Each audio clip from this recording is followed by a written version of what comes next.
Hello बच्चों। और क्या हाल चाल। चलिए आज हम लोग जो है एक अच्छे टॉपिक केमिस्ट्री का लिया जाएगा। और ये जो टॉपिक जो होता है हाइड्रोजन। हाइड्रोजन एक सिंपल सा टॉपिक है। ये 9 से ही हम लोग को पढ़ाया जाता है हाइड्रोजन के बारे में। और हाइड्रोजन जो होता है ये पीरियोडिक टेबल में कहाँ पर है और इनका पोजीशन क्यों चेंज होता रहता है इसके बारे में भी स्टडी किया जाएगा। और इसके आइसोटोप्स यानी समस्थानिक कौन कौन है इसके बारे में भी हम लोग स्टडी करेंगे। तो आइए हाइड्रोजन के बारे में हम लोग पहले देखते हैं। हाइड्रोजन जो होता है इसका सिंबल होता है एच से, यानी जो है सिंबल क्या है एच। और इसका जो है atomic number atomic number atomic number 1 होता है। एटॉमिक नंबर किसे कहते हैं? एटॉमिक नंबर हम लोगों को पढ़ाया गया था कि number of proton in nucleus of an atom. किसी भी कोई भी एटम हो यानी कोई भी परमाणु हो, उसके नाभिक में उपस्थित प्रोटॉनों की संख्या को ही हम क्या कहते हैं? Atomic number. अब जो है हाइड्रोजन को देखते हैं तो हाइड्रोजन के जो है दो जितने भी एटम्स होते हैं उसमें कितने पार्ट्स होते हैं? 2 पार्ट्स होते हैं। अंदर के पार्ट्स में क्या, अंदर का जो पार्ट्स होता है इसको क्या कहते हैं? न्यूक्लियस कहते हैं।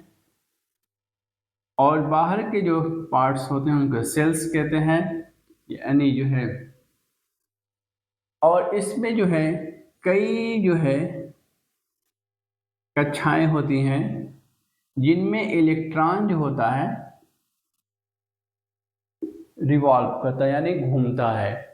तो यहाँ पर न्यूक्लियस में चूंकि इनके पास किसके पास हाइड्रोजन परमाणु के जो नाभिक होते हैं, जो न्यूक्लियस होते हैं, इनमें जो है केवल एक प्रोटॉन ही होता है। और यही एक ऐसा तत्व है जिसमें कोई भी जो है न्यूट्रॉन नहीं पाए जाते हैं। इसलिए इनको 1H1 से डिफाइन किया जाता है, यानी इनका परमाणु क्रमांक भी 1 हो और इनका जो है मास नंबर भी 1 है, इसलिए इनको 1H1 से डिफाइन किया जाता है। अब आते हैं, यानी इनके पास जो है प्रोटॉन कितने हैं? प्रोटॉन 1। हाइड्रोजन के पास प्रोटॉन कितने हैं? 1। न्यूट्रॉन कितने हैं? 0, क्योंकि कोई भी न्यूट्रॉन नहीं है। और इलेक्ट्रॉन कितना है भाई? तो इलेक्ट्रॉनों की जो संख्या होती है ये जो है प्रोटॉनों के संख्या के बराबर होती है। तो प्रोटॉन 1 है तो इलेक्ट्रॉन भी क्या हो जाएगा? 1 हो जाएगा। इस तरीके से हम देख रहे हैं कि हाइड्रोजन का एटॉमिक नंबर क्या होता है? 1 होता है। और एटॉमिक नंबर किसे कहते हैं? नंबर ऑफ प्रोटॉन को कहते हैं। इनमें प्रोटॉनों की संख्या 1 होती है और इलेक्ट्रॉन की संख्या भी क्या होती है? 1 होती है। क्योंकि जो है इस हाइड्रोजन के पास केवल एक ही जो है सेल पाया जाता है और उसमें एक इलेक्ट्रॉन ही जो है क्या करता है? रिवॉल्व करता है, एक इलेक्ट्रॉन। ठीक है, एक प्रोटॉन हो गया और एक क्या हो गया? इलेक्ट्रॉन होते हैं। अब जो है हाइड्रोजन को जो है कहाँ पर रखा गया है पीरियोडिक टेबल में, इसके बारे में आइए स्टडी करते हैं। पीरियोडिक टेबल क्या है? हम सबको मालूम है कि पीरियोडिक टेबल में तत्वों को उनके जो है आवर्ती फलन यानी एटॉमिक नंबर के अनुसार जो है रखा गया है। तो एटॉमिक नंबर के अनुसार जो है हम लोगों के पास जो पीरियोडिक टेबल है, इस पीरियोडिक टेबल में हमारे पास जो है 4 ब्लॉक हैं। कितने ब्लॉक हैं? 4। इन 4 ब्लॉकों में एक जो ब्लॉक होता है इसको एस ब्लॉक कहते हैं। इस तरफ के पी ब्लॉक, ये कौन सा ब्लॉक होगा? D block. और ये नीचे जो होता है उसको कहते हैं एफ ब्लॉक। ये 4 ब्लॉक जो होते हैं पीरियोडिक टेबल में पाया जाता है, पीरियोडिक टेबल में पाया जाता है। अब देखिए पीरियोडिक टेबल ये है क्योंकि लॉन्ग फॉर्म पीरियोडिक टेबल है और इसमें जो है फर्स्ट ग्रुप में ही जो है हाइड्रोजन होता है। हाइड्रोजन क्या होता है फर्स्ट ग्रुप में, ये है फर्स्ट ग्रुप, ये है सेकेंड ग्रुप। तो फर्स्ट ग्रुप में ही हाइड्रोजन साहब होते हैं और इसका जो है एटॉमिक नंबर 1 होता है, इसलिए ये पहला है। लेकिन स्थिति के अनुसार इसको जो है पीरियोडिक टेबल में फर्स्ट पीरियड में भी रखा गया है और पी ब्लॉक में ये हैलोजन ग्रुप में, यानी फ्लोरीन, क्लोरीन, ब्रोमीन और आयोडीन के साथ भी ऐसा कहा जाता है कि इनके गुण होते हैं। तो यानी एस ब्लॉक के एलिमेंट के साथ भी ये गुण प्रदर्शित करते हैं और जो है पी ब्लॉक के एलिमेंट के जो है जो हैलोजन ग्रुप है इसके साथ भी जो है ये गुण प्रदर्शित करते हैं, प्रॉपर्टीज देते हैं। ऐसा क्यों? ऐसा इसलिए कि जैसे जो है ये फर्स्ट ग्रुप को हम लोग कहते हैं एल्कलाइन मेटल, एल्कलाइन मेटल, क्षारीय धातु। क्षारीय धातु का जो है यानी ये जो ग्रुप है पहला, उसमें हाइड्रोजन, फिर लिथियम, सोडियम, पोटेशियम, रुबिडियम, ये सभी के सभी एलिमेंट आते हैं और इनके जो है आउटर जो सेल होते हैं इनका जो है इलेक्ट्रॉनिक कॉन्फ़िगरेशन होता है NS1। इनके बाहरी कक्षा में इलेक्ट्रॉनों की संख्या कितनी होती है? 1 होती है। यानी आउटर सेल में जो भी इलेक्ट्रॉन होता है उसमें जो है एक ही इलेक्ट्रॉन होता है, इसलिए इनका जो जनरल फार्मूला है वो है NS1।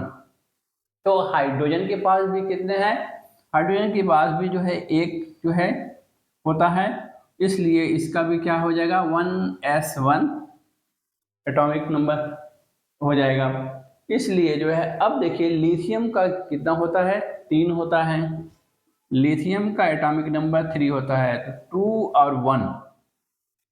सोडियम का होता है 11, इसको भी 2, 8 और 1। यहाँ पे देखते हैं कि जो है फर्स्ट ग्रुप के जो एलिमेंट हैं उनमें लिथियम और सोडियम के बाहरी जो है आउटर सेल में इलेक्ट्रॉनों की संख्या कितनी है? 1-1 है।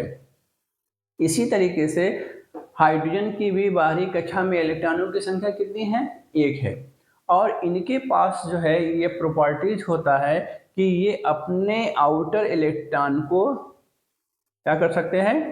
डोनेट कर सकते हैं। ठीक है, तो अब जैसे मान लीजिए यहां पर देखते हैं, यहां पर सोडियम है, तो सोडियम क्या करता है? अपना एक इलेक्ट्रॉन क्या करता है?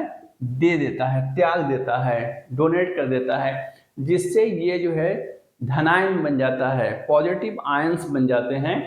और इसी तरीके से हाइड्रोजन भी क्या करता है? अपना एक इलेक्ट्रॉन जो है त्याग देता है, जिसकी वजह से ये सोडियम के जैसे प्रॉपर्टीज रखता है। दूसरा क्या है इसके नीचे है? पोटेशियम।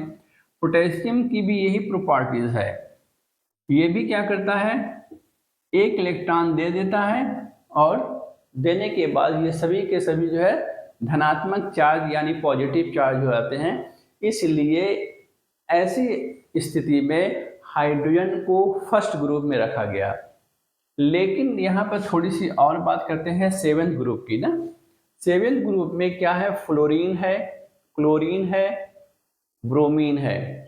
हम जो है फ्लोरीन की बात करते हैं, इसका परमाणु क्रमांक होता है 9 और इसका परमाणु क्रमांक होता है 17। तो यहाँ पर जो है परमाणु क्रमांक की जो बात करते हैं तो पहले जो है कक्षा में कितने इलेक्ट्रॉन हो सकते हैं? 8, सॉरी पहले कक्षा में 2 और दूसरे कक्षा में 7 इलेक्ट्रॉन। ठीक इसी तरीके से हम जो है क्लोरीन की बात करते हैं। क्लोरीन के बाहरी का जो है स्ट्रक्चर कितना जाएगा? 2 फिर 8 और फिर 7। यहाँ पर हमको दिखाई दे रहा है कि यहाँ पर जो है जो लास्ट जो इनके पास सेल है, इसके पास फ्लोरीन ग्रुप के पास, क्लोरीन के पास और ब्रोमीन के पास, इनके पास जो है बाहरी कक्षा में इलेक्ट्रॉनों की संख्या कितनी है? 7 है।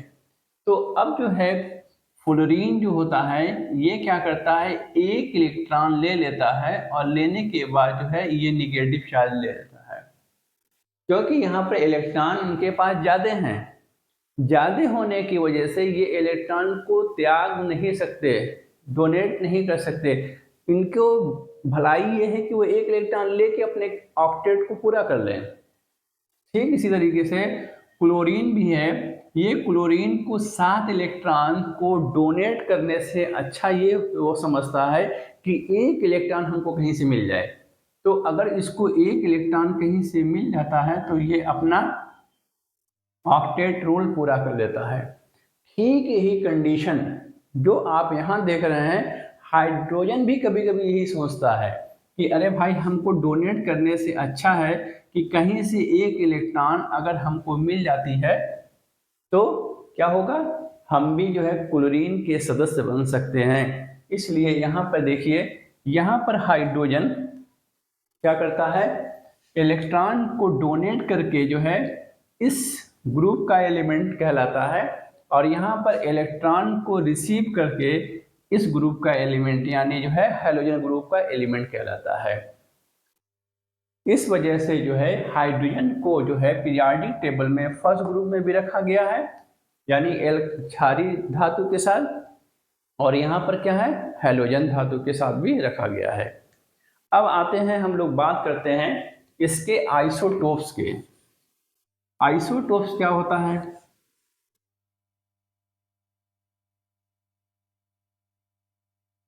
हाइड्रोजन के जो है 3 आइसोटोप्स होते हैं। आइसोटोप्स क्या होता है? आइसोटोप्स कहते हैं कि दोज एलिमेंट्स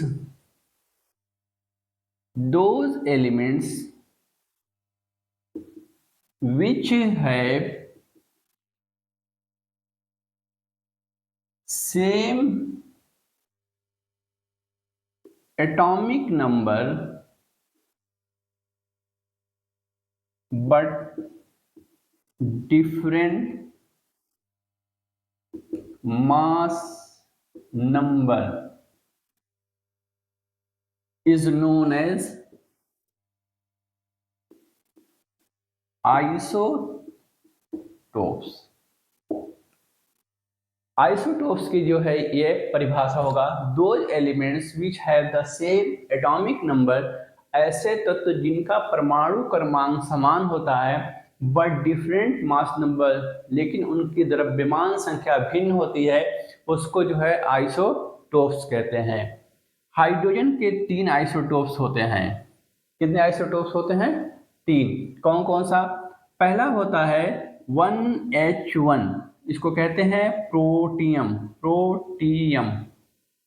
दूसरा होता है 1H2, इसका नाम होता है ड्यूटेरियम। और तीसरा होता है 1H3, इसका नाम होता है ट्राइटियम। प्रोटियम, ड्यूटेरियम और ट्राइटियम। इसमें जो है इसके सिंबल होते हैं 1H1, 1S2 और 1S3। तो ये जो है इसके आइसोटोप्स हैं। किसके हैं? हाइड्रोजन के। ये अक्सर एग्जाम में पूछा जाता है। यहाँ पर प्रोटॉन की संख्या कितनी है? 1। यहाँ पर भी प्रोटॉन की संख्या कितनी है? 1। यहाँ पर भी प्रोटॉन की संख्या कितनी है? 1 ही है।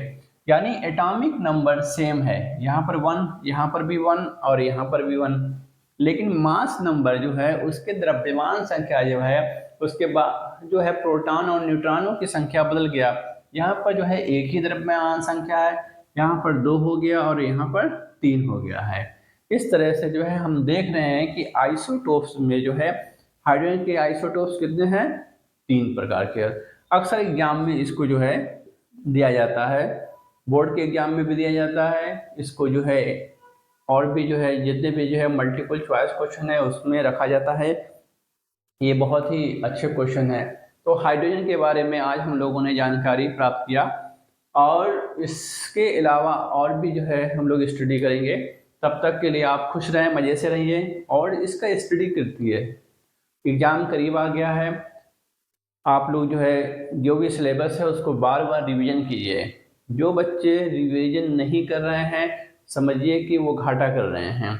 इसलिए अपने सब्जेक्ट को जो पीछे पढ़ा दिया गया है उसका रिवीजन करना ज़रूरी है, और जो आगे पढ़ाया जा रहा है उसके कंसेप्ट को क्लियर करते चलें और पीछे का रिवीजन करते चलें, तब आपका नंबर ज़्यादा आएगा। वरना आप चाहेंगे कि जो है दोनों एक साथ पढ़ा जाए तो ऐसा इम्पॉसिबल होता है। जो बच्चा रोज़ रिवीजन कर रहा है उसके नंबर ज़्यादा आएंगे, और जो बच्चा रिवीजन नहीं कर रहा है उनके नंबर कम आ जाएंगे। इसलिए हमेशा रिवीजन पर ध्यान दीजिए, ठीक है।